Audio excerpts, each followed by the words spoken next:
Spikey Bits. MBG here again with another unboxing video.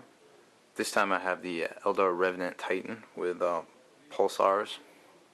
This thing's pretty pimp. You know, the Revenant Titan's been around for a while. I think Armorcast did one in the 90s, which isn't nearly as sweet as this one, but it's a cool kit. And this Titan is actually very usable in games of Apocalypse, and also the Gladiator event at Adepticon. Pulsars are an amazing weapon, which shoots 2 5-inch blast templates, strength D. So you got 4 of those going out per turn as long as you can shoot. It's got jump jets, which allow you to tank shock really far. And then it's a Titan, so it's got its stomp ability, which is pretty neat stuff. For an Eldar kit, actually, I fielded one at the Gladiator Adepticon 2012, and I went toe-to-toe pretty much with the Chaos Army. And it's pretty remarkable. For Eldar, you know, because everybody thinks they're so weak and everything, but this Titan's, it's where it's at. So I'd actually borrowed one to use in the Gladiator, so I figured I'd pick one up finally and see about getting it together at some point. So let's take a look at the kit. As you can see, it has a really big exploded instruction view here, which is nice because this thing is going to be tough. Then you got the pose.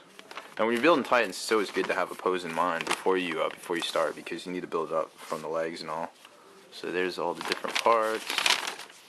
And we got some toesies and footsies and legs and torsos.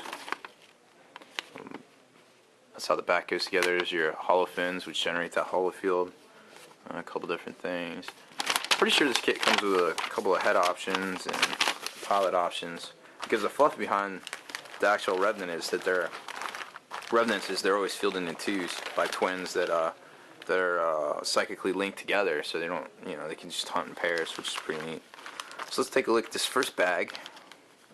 Looks like we got the big hollow fin and some torsos and stuff in here, as well as the pulsar weapons. Let's see what we got. Oh, there's the hollow fin. Generates the hollow field. This thing's probably going to need to get straightened out, but that's okay. Not too bad. Very cool. The thing is about 4 inches or so there, so about 5 inches or so high. Dominating feature of the kit. And then we got the Eldar torso with the Revenant launchers. Strength 5, 4 shots, AP 3, no slouch. Hits on 4s though, so not entirely always effective, but definitely worth remembering when you're playing. Here's the back of the pulsar. One of the pulsars. Looks like a big right lance, huh? Oh, look at this guy. He's sad. Aw. Oh well. I'll have to fix that too. There's your pulsar assembly. Then you got some arm joints. Another pulsar back. Some of the armor plating. Looks like you get 2 different. Oh, these. Okay, yeah, I know where these go. So these are for the legs. There's your first baggie there. Then you got the second baggie. Throw all this out of the way. Back there. Let's see what we got in here. Looks like the leg pieces. Doesn't look like they're symmetrical, so you have to use the exact one. There's the other one. Lower leg. And some of the arm plating. Here's your jump jet. These are all specifically right or left. And it looks like I got the correct amount. Yay. There's that. Thigh joints. More armor plates.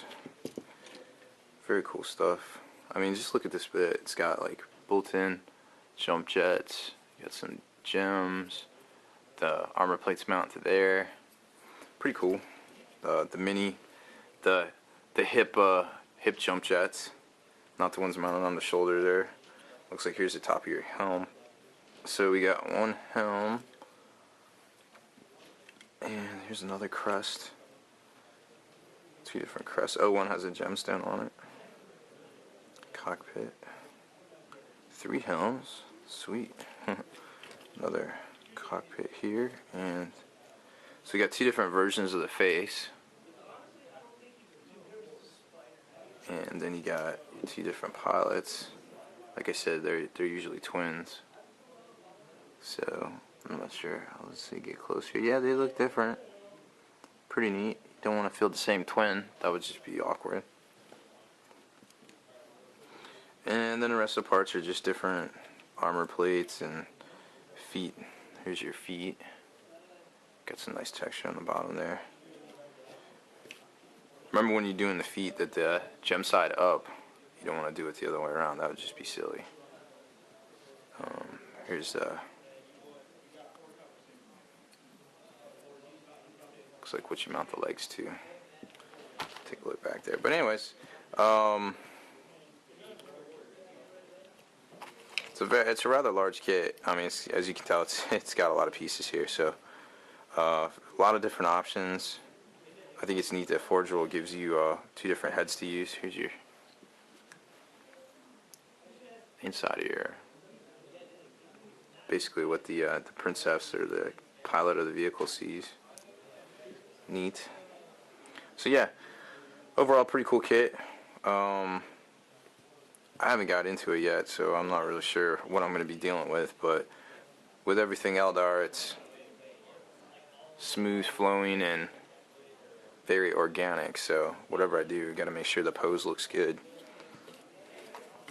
So this kit runs about, I don't even know, let's see, data invalid. I want to say it was around $300. I'm not sure though.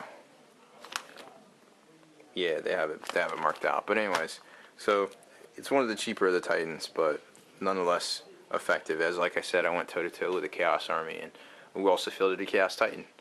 And I believe it had more damage on it at the end of the game than the Revenant did, which was pretty cool. So anyways, here's the start to my next year's Gladiator Army, maybe? I don't know, we'll see. I'm MBG Rob Bear.